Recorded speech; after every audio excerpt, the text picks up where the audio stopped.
लग्नाचे दागिने म्हणजे श्रीमंत पेशवाई दागिने. नाशिकचे सुप्रसिद्ध सराफ मयूर अलंकार सराफ. ताज्या बातम्यांसाठी नाशिक न्यूजच्या YouTube चॅनलला सबस्क्राईब करा आणि बेल आयकॉनला प्रेस करा.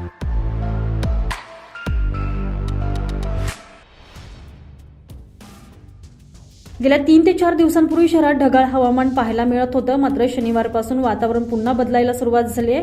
गेल्या 2 दिवसापासून पहाटे धुके पसरत असून पारा या 2 दिवसात तब्बल 12 अंशांना खाली आलाय. काल सोमवारी 9.4 अंशापर्यंत पारा खाली घसरला. आज सलग तिसऱ्या दिवशी राज्यात सर्वात निचांकी तापमानाची नोंद नाशिकमध्ये झाली आहे. फेंगल चक्रीवादळामुळे डिसेंबरच्या पहिल्या आठवड्यात थंडीवर मोठा परिणाम झालेला होता.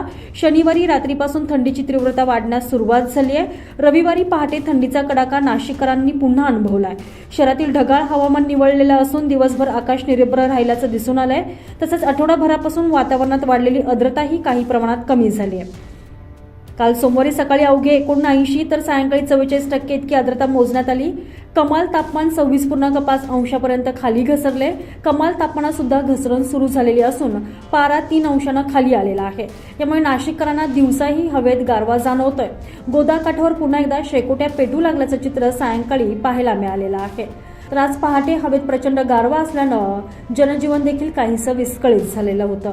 उत्तर भारतात मार्गस्थ होत असलेले पश्चिमी झंझावात प्रकोप आणि समुद्रसपाटीपासून 12.5 किलोमीटर अंतरावर वाहणारे उच्च तपांबरामुळे वेगवान पश्चिमी वाऱ्याचा झोत आता उत्तर महाराष्ट्रात पुढील 10 दिवस थंडी वाढवणारा ठरणार असल्याचा अंदाज हवामान अभ्यासक माणिकराव खुळे यांनी वर्तवलेला आहे.